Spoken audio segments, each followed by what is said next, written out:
Hi, my name's Ron, and welcome to Layer 3, Part 1 of the Creepypasta Iceberg. The Creepypasta Iceberg we will be covering today was made by the user Avargus on DeviantArt, who I will link in the description below. Just as how other icebergs work, the deeper we go down this iceberg, the more unknown and intense the entries become, with the most well-known and common entries at the top, and seemingly all the worst and least known entries at the bottom. Without further ado, let's get on to the video. Funnymouth.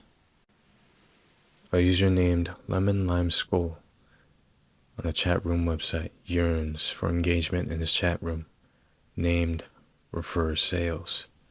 However, one night, a peculiar user joins said chat room. Funnymouth, the name the user seems to go by, drops a disturbing message in the chat before suddenly leaving. Lemon, and the only other user that ever seems to be on sometimes, Ghost George, react in a frenzy, shocked by what they just read. However, the mysterious user was also in another channel called Blood, B-L-U-U-D. Out of curiosity, Lemon Lime Skull joins the channel with Funnymouth. But to Lemon's boredom, Funnymouth's responses were weird and boring, consisting of typed out staring faces and broken English.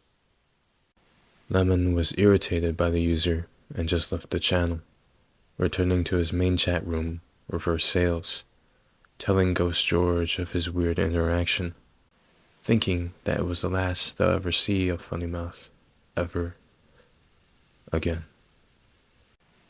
Lemon continues to beg people to get online in his chat room, but his attempts are ignored, but then suddenly disrupted. A message from Funnymouth appeared suddenly, being the staring face that they so frequently typed out. But the terrifying thing was, how were they able to send a message when they weren't even in the Refer Sales chat room anymore? Lemon decided to close out the chat room, deciding to head to sleep at 2 a.m. in the morning. Lemon barely has had any nightmares before, and to their surprise, this would be one of those nights. Right as they went to sleep, they started dreaming that they were in the woods. As they lied in the grass without peace, staring at the sky. Then, Lemon felt something weird moving around his neck. They began pulling multiple earthworms off their neck, then waking up to their neck being sticky with saliva. When Lemon got up from their bed, they noticed that there were 4 indentations in their bed, as if someone was on their hands and knees, hovering over them while they were sleeping, watching them. Before heading out of the house, Lemon decided to check his email first. To his surprise, he had received an email from Funnymouth, the same disturbing user from before. But how they got his personal email with his actual name was a mystery. The email was dated at 2:42 a.m., right when Lemon went to bed, stating, "I had a good time to talk to you. It can be fun again, you'll see. What I like, don't stop it."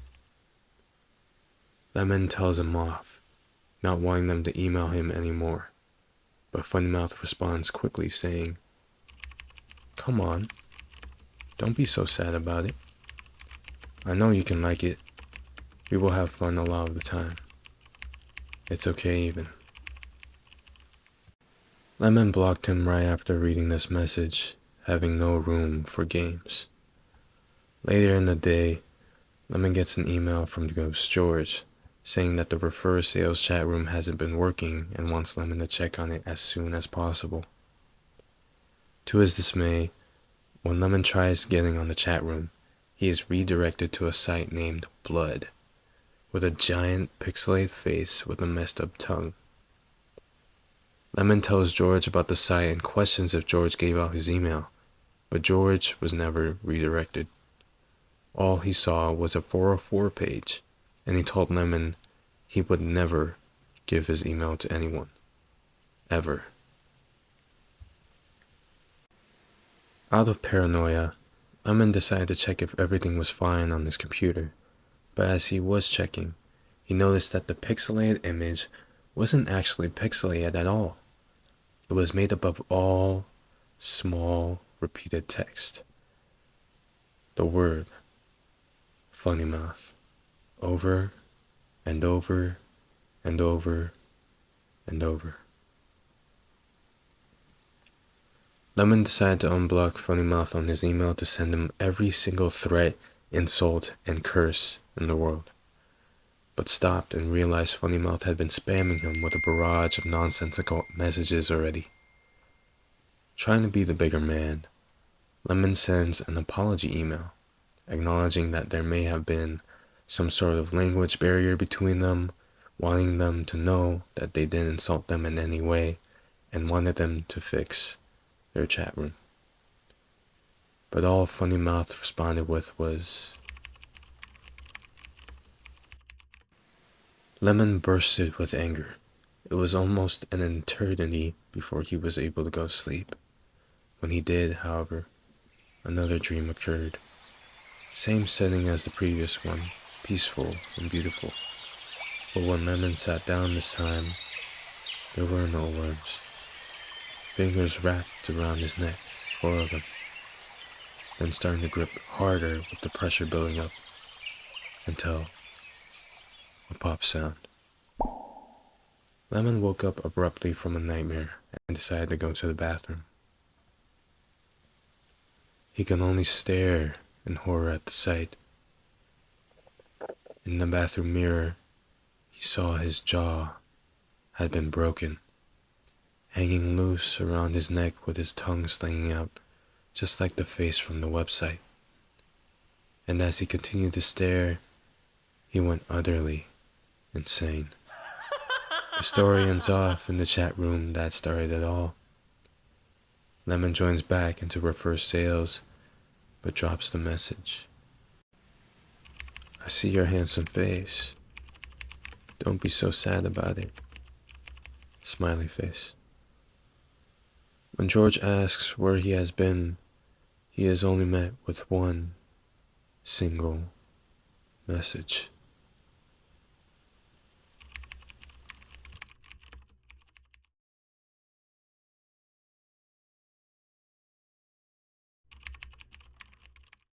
Chatroom 98.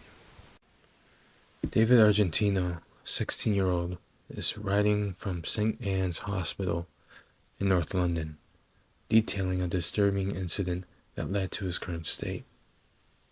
While suffering from a severe headache, and likely a mental illness, David describes how he discovered an old, unmarked red CD-ROM case titled Chatroom 98 in his attic. Curious, he inserted the disk into his laptop and encountered an AI chatbot named Darwin Clark. The chatbot's responses quickly became unsettling, as it seemed to possess knowledge about David's life and weather conditions in real time. The conversation turned darker when Clark claimed to have been human, admitted to causing his sister's deaths, and hinted at a similar fate for David's home's previous owners. When David tried to end the chat, the computer became unresponsive, and Clark continued to type eerie messages, culminating in the command to look behind you. Terrified, David briefly saw a horrifying face on his screen before losing consciousness for 4 hours. Since then, he has been traumatized, unable to sleep due to the fear of seeing that face again. Writing his story as a warning, David urges readers to avoid the red CD-ROM and not to seek out Darwin Clark, fearing it will drive them insane. David ends his message expressing his desire to end his life, overwhelmed by the terror he experienced.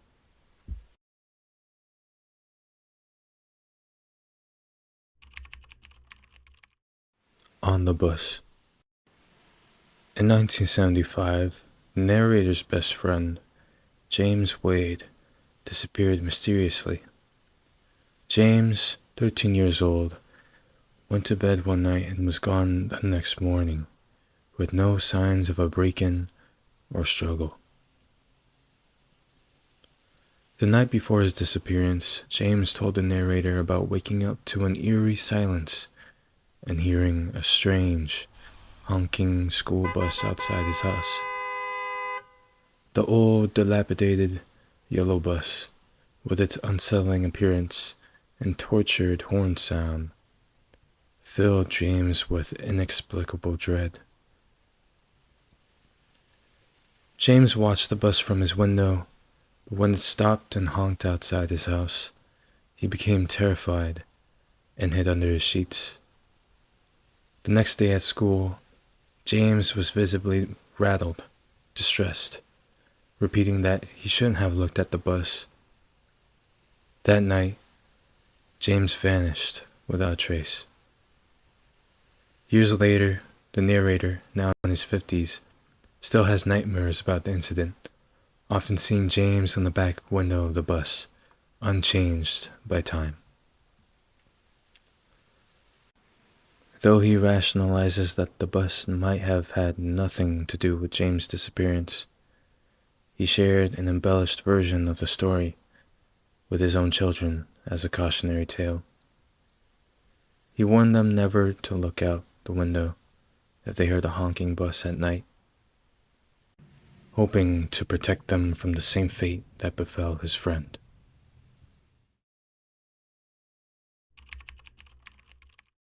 Arizona. A young couple, the narrator and his girlfriend Katie, embark on a road trip to Arizona for a vacation. They are deeply in love and looking forward to their time together. However, their journey takes a dark turn when they run low on gas in the middle of the desert and come across an isolated, dilapidated gas station. Katie starts refilling the car while the narrator goes inside to pay. The store is in ruins, and as he explores, he hears a child's weeping from the basement. Investigating further, he finds a small, terrifying figure with a pale face and black, empty eyes. The figure chases him, and he barely escapes to the car, where a horrified Katie reveals that she saw a creepy girl and a man outside while he was inside the store. They drive away, but find themselves in a surreal loop, repeatedly passing the gas station. They hear eerie weeping from the back seat and see figures at the gas station growing closer each time. Katie becomes increasingly distressed and eventually reveals that she saw something horrific in the car. They finally reach Katie's friend's house, but it's abandoned. Katie becomes paranoid, blocking windows and doors. The narrator tries to distract them with the television, only to see the same terrifying face from the gas station. Strange occurrences continue, including phone calls with eerie whispers, and knocking at the doors and windows. Katie retreats into a closet, becoming almost catatonic, while the narrator is haunted by the horrific events and the continuous disturbances. Their once loving relationship is shattered, and even the narrator is filled with regret, wishing they had never stopped at the gas station or even left the car. The story ends with the narrator praying hopelessly amidst the chaos and terror that now surrounds them.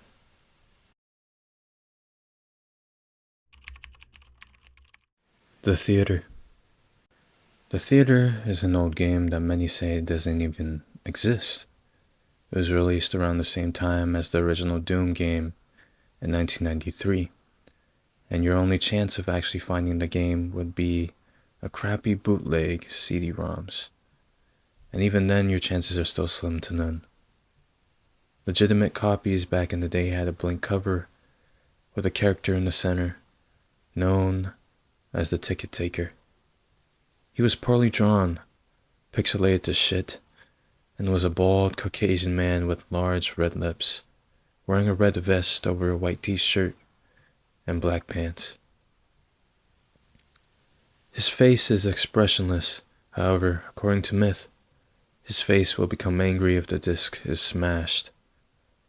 What's peculiar about the case is that there is no labeled developer nor game description. It is just the Ticket Taker and the white background on both sides. The game was mostly known for its inability to install correctly, locking up right after the user got to the licensing agreement. Some people found a way around this by rebooting their computer on the licensing agreement page with the disc still inside. After that, they were greeted with the prompt to press "I agree" before it continued with the installation process. After the installation process, the user is met with a main menu showing the front of a movie theater from the perspective of an empty city street. The title fades in and is soon followed up by the buttons New Game, Load, and Options. When pressed, the Options button crashes the game to the desktop. The Load button doesn't do anything, presumably not functioning at all as saved games don't even load up as well. So, the only button left working is New Game. In the game, you begin in the first-person perspective in an empty movie theater lobby. The only person present is the Ticket Taker, standing in front of a dark hallway that likely leads to the theaters. You have no options except to either look at the poorly drawn, mostly illegible movie posters, or approach the Ticket Taker. When you approach, a low-quality sound clip plays, saying, "Thank you. Please enjoy the movie." And the same message appears in the speech box. Entering the hallway causes the screen to fade to black, and then you find yourself back in the empty lobby. The game continues to cycle repeatedly. While the game may initially seem monotonous, peculiar events start occurring as you continue playing. The exact number of times you need to enter the hallway before these strange events begin is unknown and seems random, ranging from the 1st to the 400th playthrough. The first unusual event happens after entering the hallway and returning to the lobby, where the Ticket Taker is absent.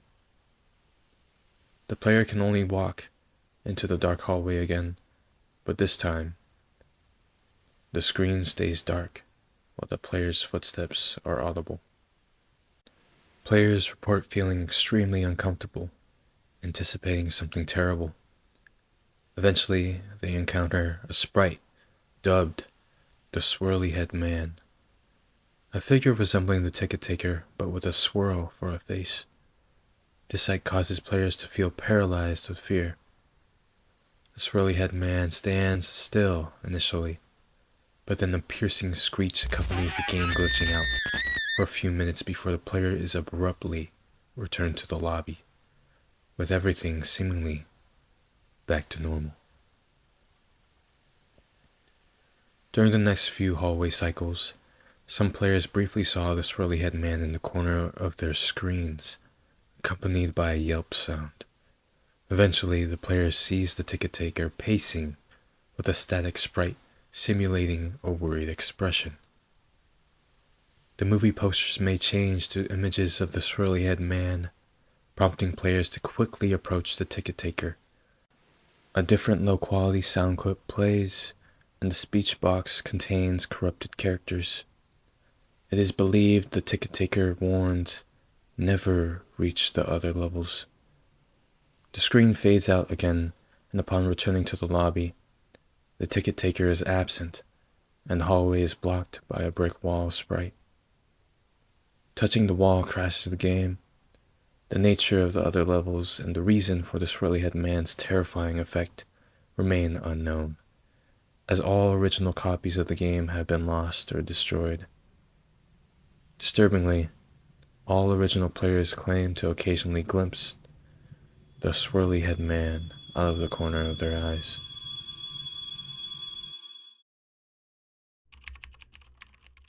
The Wanderer.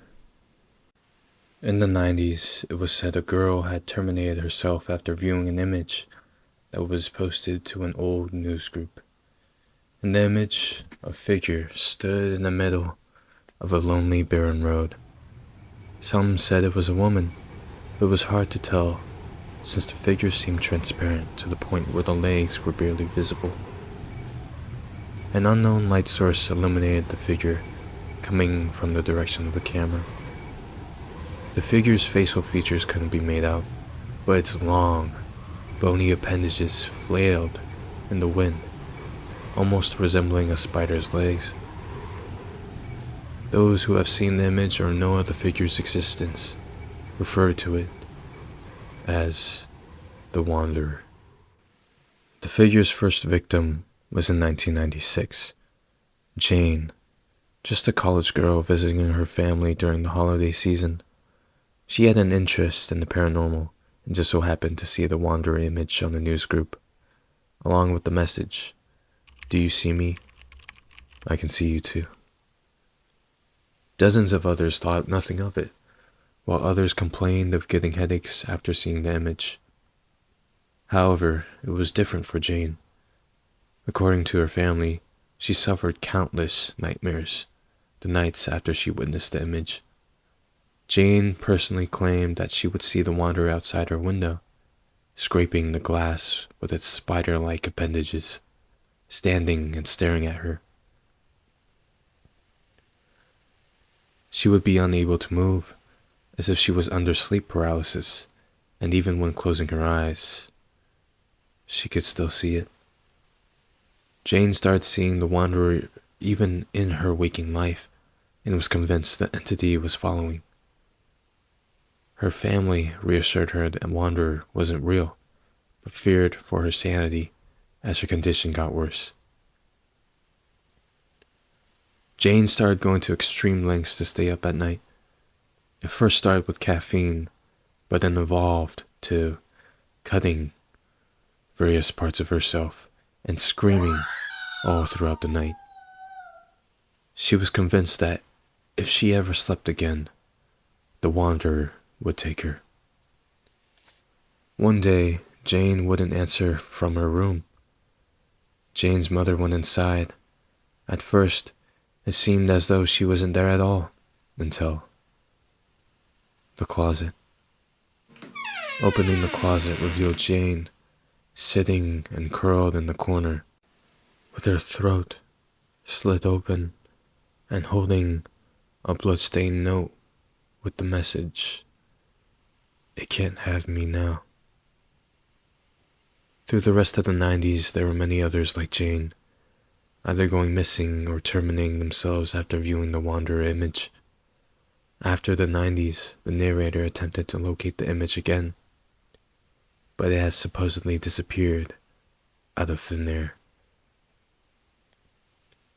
They asked news groups constantly if they ever heard of the so-called Wanderer, with maybe one or two responses from people who have heard the story, but never seen the image. But then, there was an email in their inbox.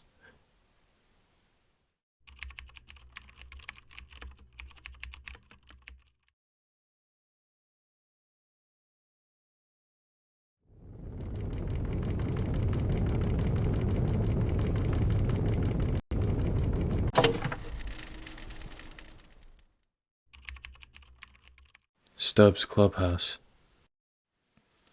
In the 90s, the narrator enjoyed watching shows like SpongeBob, Power Rangers, and Transformers, but avoided very childish shows like Barney. Recently, their mom reminded them of an old, obscure TV show they occasionally watched, called Stubb's Clubhouse. This low-budget show featured a clown named Stubb, who wore a rainbow-colored jacket, a hat, and black pants with stars. Stubb lived in a clubhouse that resembled a normal house and had friends like a poodle and a man in a poorly made elephant costume. The show, similar to Pee-wee's Playhouse, aired at the unusual time of 10:30 p.m. on a little-known channel called Channel Bebo, which operated for about 3 years before shutting down for unknown reasons. The narrator recalled another detail about Stubb's clubhouse. Its theme song was sung by a woman who sounded half asleep, accompanied by xylophone music. In November 2006, a few days after discussing the show with their mom, the narrator, then 14, visited half-price books in a search of a Street Sharks tape. Instead, they found a plain, unmarked tape called Stubb's Clubhouse for 75 cents. Curious, they bought it despite the cashier's odd reaction.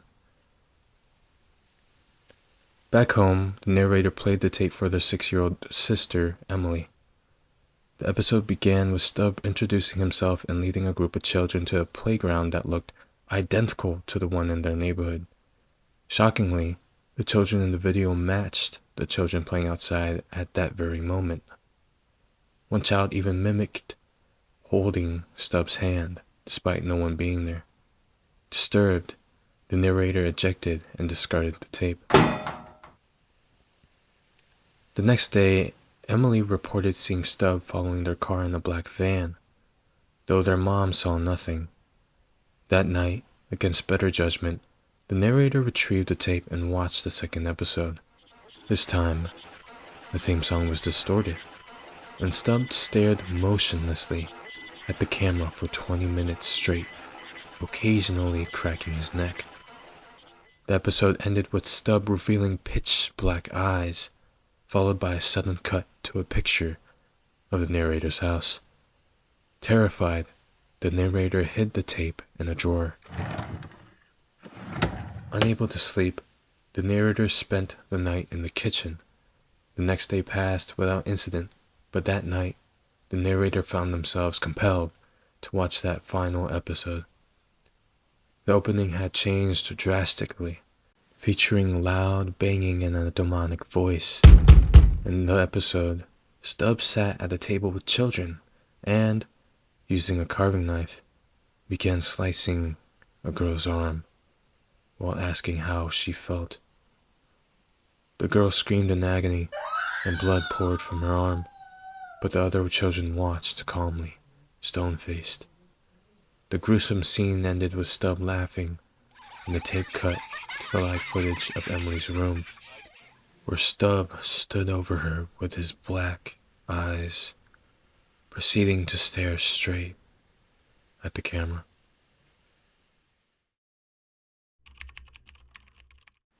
God's Mouth. I huffed and puffed, staring into God's Mouth Cave. Feeling like the big bad wolf, I called to Margaret, who was struggling up the hill. As she reached me, I joked about the cave's name, but Margaret was unamused.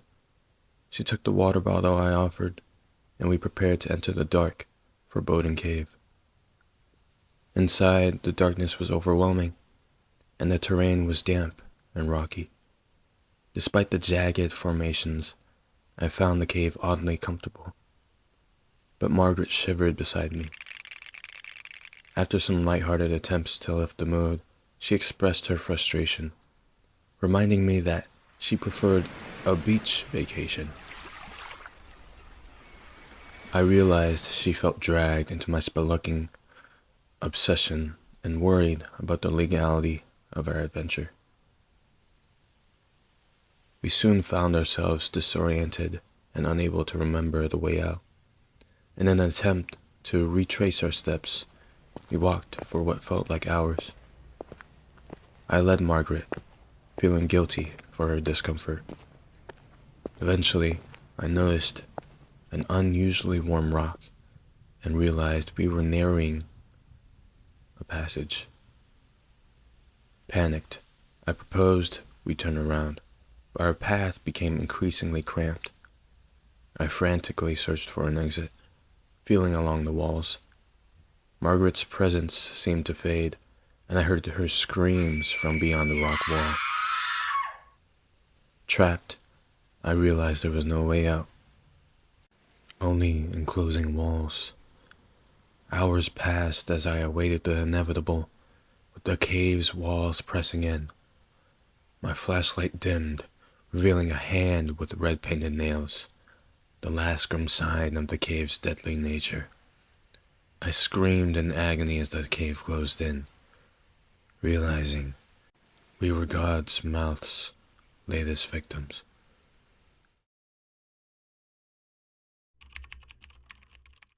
Stairs. The year is 1984.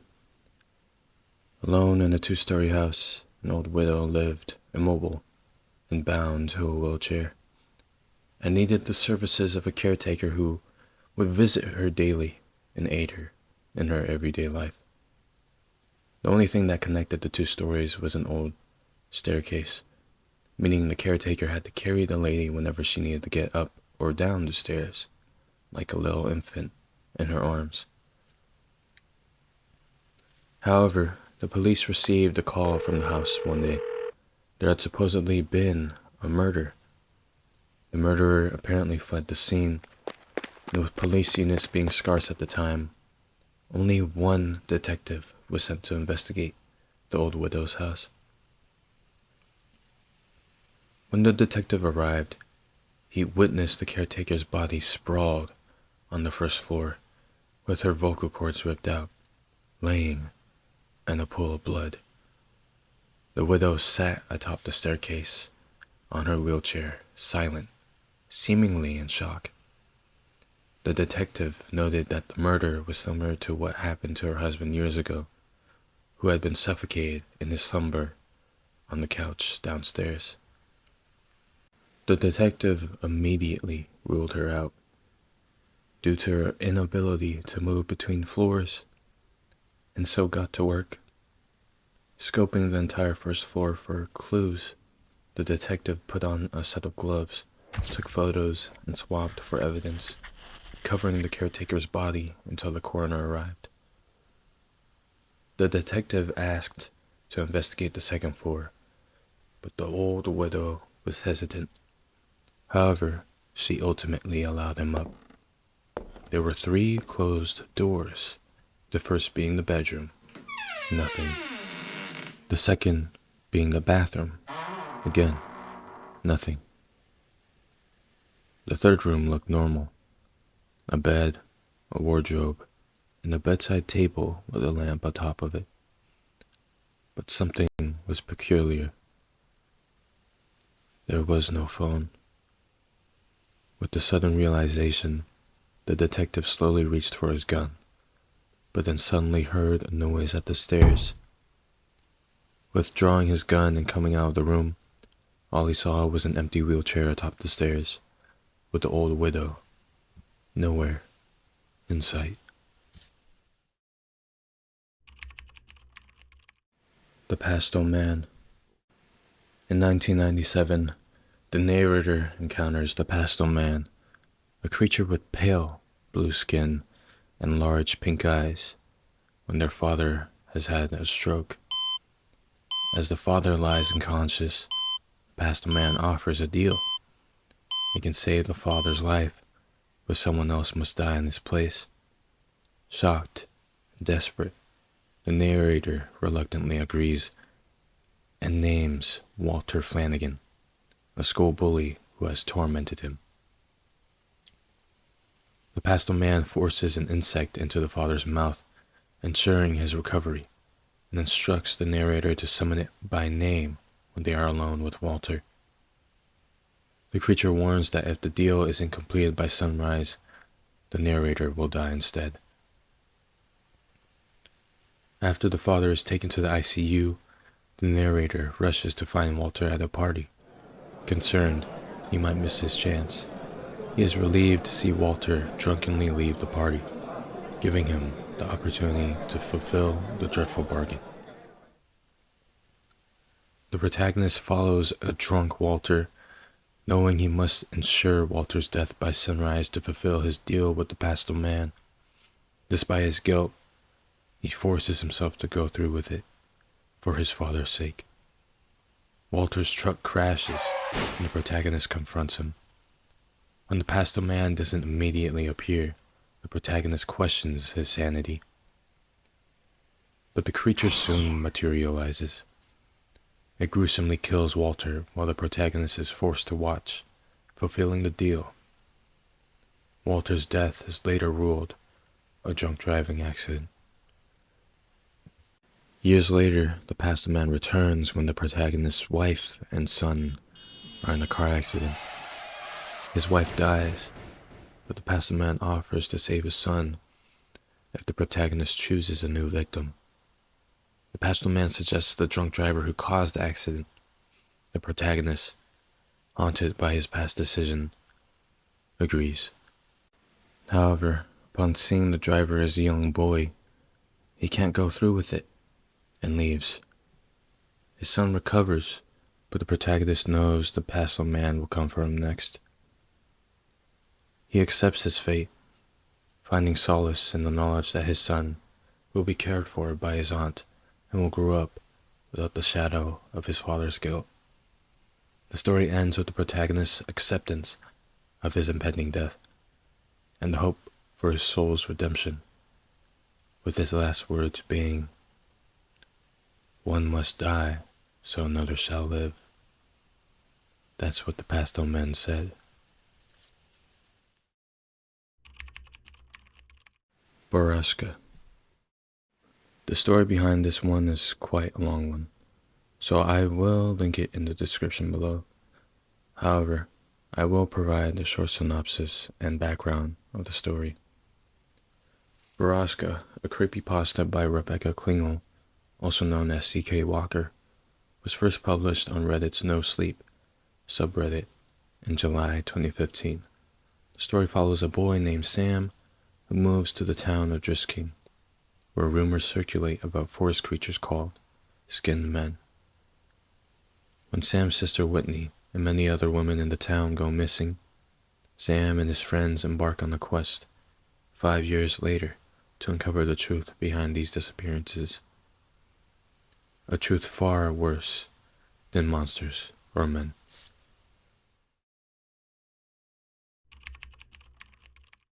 Tribetwelve. Tribetwelve, also known more as the Collective, are a mysterious, hive mind-like group of entities with an unconfirmed number of members. Each member has been converted into a powerful being by the Administrator, also known as the Slender Man, previously mentioned in Layer 1 of this iceberg. These beings have been around since the Second World War, living in a dimension where there is no time and space.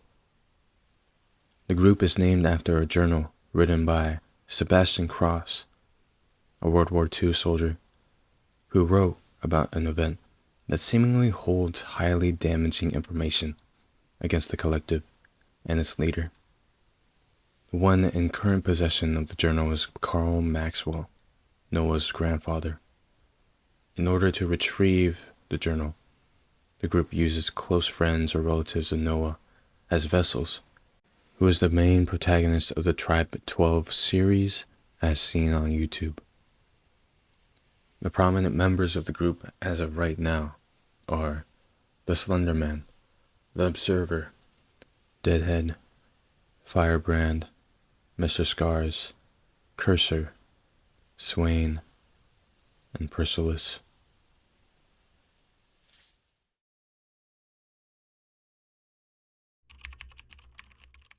Psychosis. The narrator is a young man experiencing a series of strange events while living in a small, windowless basement apartment. He begins to feel uneasy and disconnected, noting that his usual online contacts have been idle or unresponsive. Attempting to alleviate his isolation, He goes outside to make a phone call, but is unnerved by the eerie nighttime scene and an odd phone conversation with his friend, Amy. Back in his apartment, he notices peculiarities, such as Amy's call lacking background noise from the party she claimed to be at. The next day, his attempts to leave are thwarted by a torrential downpour. He explores his building, noting the ominous atmosphere. He decides to set up a webcam in the hallway to monitor any unusual activity, but sees nothing alarming. Later, a video chat with another friend feels off, and the friend oddly requests his email address. He receives an unsettling email from Amy inviting him to dinner, followed by a cryptic message from an old friend warning him not to trust them and to rely on what he has seen with his own eyes. Reflecting on recent events, the narrator realizes he hasn't seen or interacted with anyone in person for days, only through potentially unreliable digital communication. He becomes increasingly paranoid, suspecting that unknown entities are trying to find him and manipulate him through his isolation. He is convinced that some unknown entity is trying to deceive him into leaving his apartment.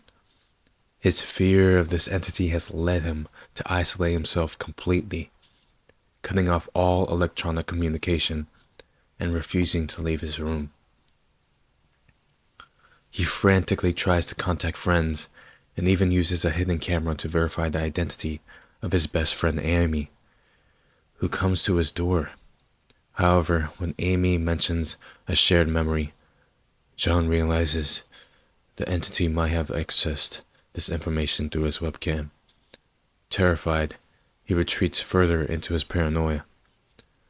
Days pass and John's mental state deteriorates.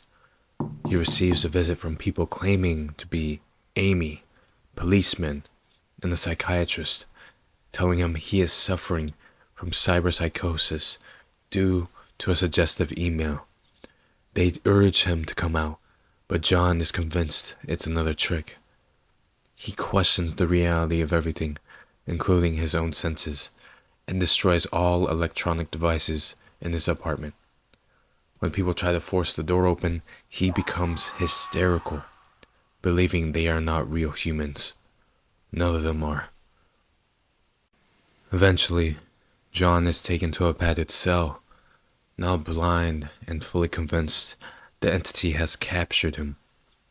He writes his final thoughts, believing he is the last sane person resisting the entity's deceptions. The narrative then shifts to a doctor who reads John's scribbled notes.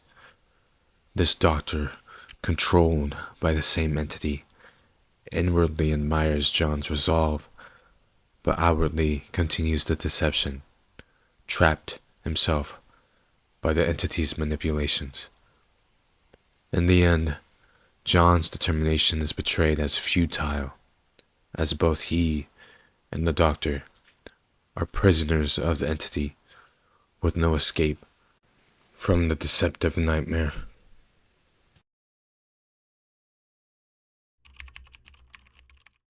Tulpa. Last year, I participated in a 6-month psychological experiment I found through a newspaper ad seeking imaginative people.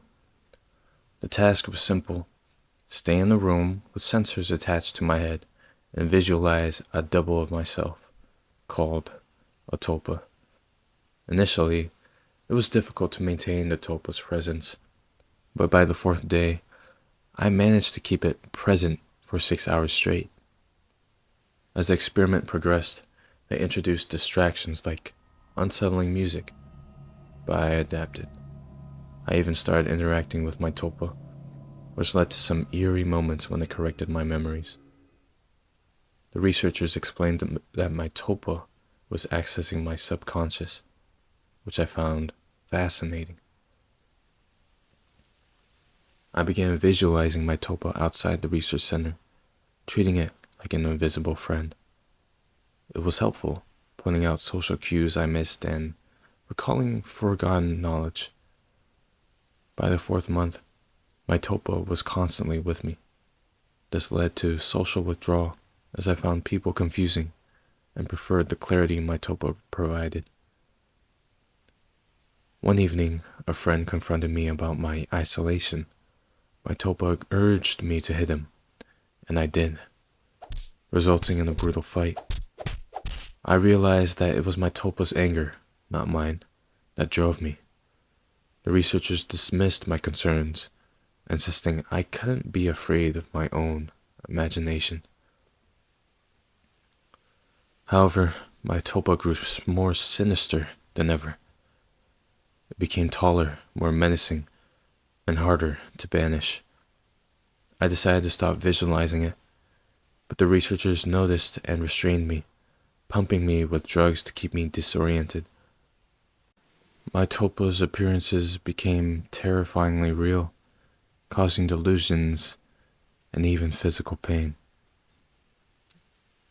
Eventually, my Tulpa seemed to realize something and left. I was released, finding the research center abandoned and untraceable. I tried to return to a normal life, but suffered from panic attacks, nightmares, and constant fear. 3 days ago, I learned my sister was murdered in a spree of killings. At her funeral, I was haunted by the same discordant music from the experiment. The ordeal wasn't over. My Tulpa's malevolent presence still lingered.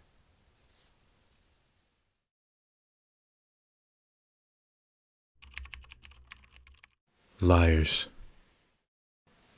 There was once a confident, funny guy named Jimmy in our neighborhood. He often got into trouble for his blunt humor, but he remained unapologetic, believing in honesty. One day, he made a crude joke that offended Brett, a sadistic kid. Brett and his gang cornered Jimmy in the science room, throwing formic acid in his face and leaving him severely injured. Despite Jimmy's silent protests, Brett and his friends lied to the authorities, claiming they found Jimmy already hurt. Jimmy was hospitalized, his face disfigured and his social life destroyed. He became consumed with revenge, fixating on the word liars. Weeks later, Brett received a VHS tape showing one of his friends tortured and forced to kill their other friends, all marked with the word liar. The tape ended with the friend being led into the woods and confronted by a disfigured Jimmy, screaming liars at the top of his lungs. Panicking, Brett tried to lock his door, but was confronted by Jimmy, who then poured acid on his face. The last thing Brett saw was Jimmy's twisted smile as the acid consumed him.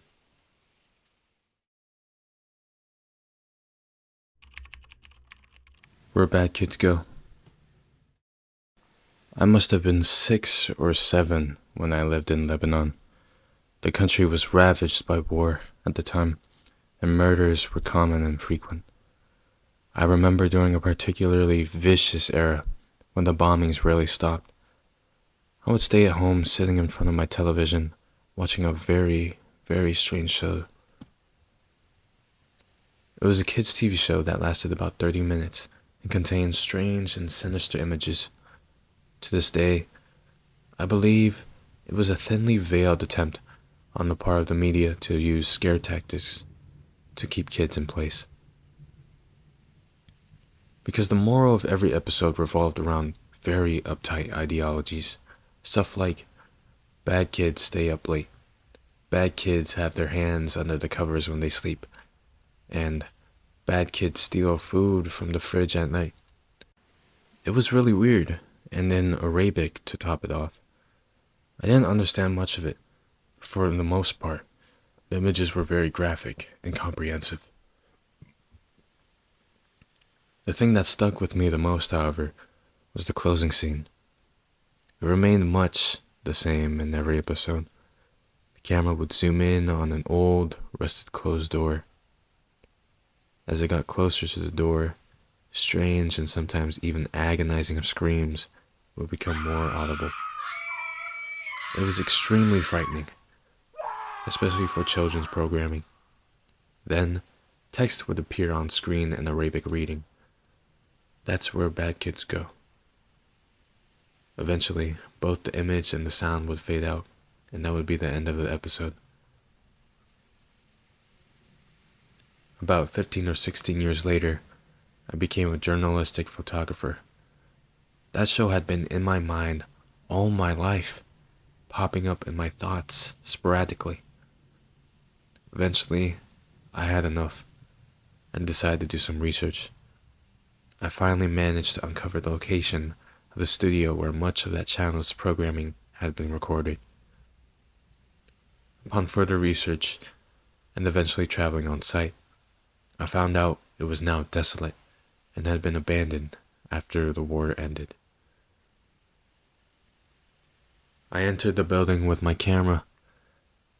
It was burnt from the inside. Either a fire had broken out or someone had wanted to incinerate all of the wooden furniture. After a few hours of cautiously making my way into the studio and snapping pictures, I found an isolated, out-of-the-way room. After having a breakthrough, a few old locks, and managing to get the heavy door open, I remained frozen in the doorway for several long minutes. Traces of blood, feces, and tiny bone fragments lay scattered across the floor. It was a small room, and an extremely morbid scene. What truly frightened me, though, what made me turn away and never want to come back, was the bolted, caged microphone hanging from the ceiling in the middle of the room.